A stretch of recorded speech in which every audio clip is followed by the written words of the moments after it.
There's been a lot of discussion about 2-1 buy downs and what that actually means, what the best way to help buyers and sellers in this higher rate environment that we're in right now. So I put together a quick spreadsheet that I tried to simplify it as much as possible to show the differences between three different options that sellers usually have to be able to attract more buyers, to make offers on the property, and how that can benefit both the buyers and the sellers with these three different options. So the spreadsheet that I have here, if you want a copy, let me know. I made it interactive so you can change the prices and the all the other variables on here.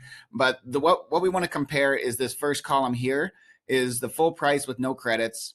Then the next option that was popular when we had a lower interest rate environment was you could do price reductions if we needed to reprice the property, price corrections.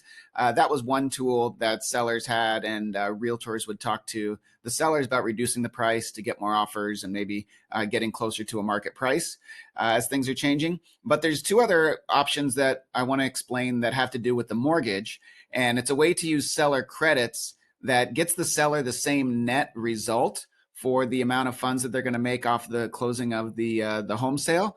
But instead of just doing a price reduction, they can put that same money towards helping the buyer do a permanent buy down of the interest rate on the mortgage. So that's one option. And that would reduce the interest rate over the full 30-year term. It's paying points. That's something that we're all kind of used to, that you can pay more for a little bit lower interest rate, and that'll help bring the payment down for that buyer to maybe make it more affordable or help them qualify. The other option that's come back that's becoming more popular right now because it has a much bigger effect, and the future outlook on interest rates is that they should come down in the next year or two, that we're hopefully getting towards a peak of interest rates by the end of this year, the beginning of next year. So doing a temporary buy down, what that does is it lowers the buyer's interest rate for a period of 2 years. There's another option, which is a period of 3 years. It's a little more expensive. My preference is to go with the 2-year buy down. And what that does is it reduces the interest rate for that buyer by 2% in the first year and 1% in the second year. And then in the third year, it goes up to whatever the market rate is that the qualification of that mortgage was for. So this 2-1 buy down is a really powerful tool, and I wanted to show you the comparison. So what I've done is I took an $800,000 purchase price, putting 10% down, using the funds from either a price reduction of 3% or a 3% seller credit to do a permanent buy down or a temporary buy down. That $24,000 is applied to either one of these options. For the current interest rate, we'll put in 7%. That's about where we're at today. And just comparing the monthly payments with this full price with no credits, if we're at $800,000 with 10% down, no credits, no concessions from the seller, that means the total monthly mortgage payment would be about $5,865 for this scenario. So if we took a 3% price reduction, reduced that price by 3%, still had a 10% down payment, that would mean that the buyer's mortgage payment now, instead of being $5,865, it's $5,721. So it's dropping the mortgage payment by about $144 by giving that 3% price reduction. But let's take a look at the next scenario. That's a permanent buy down. So if we take that 3% concession seller credit that's being applied, the $24,000, we buy down the interest rate for the buyer. That would mean that the monthly mortgage payment would be about $5,626. And that's a savings of $239 over the full price offer with no credits. So this row here is showing the monthly payments with the principal, interest, taxes, and insurance. The one above it is just for reference to show what just the mortgage payment is. So I've added in estimates for taxes and insurance.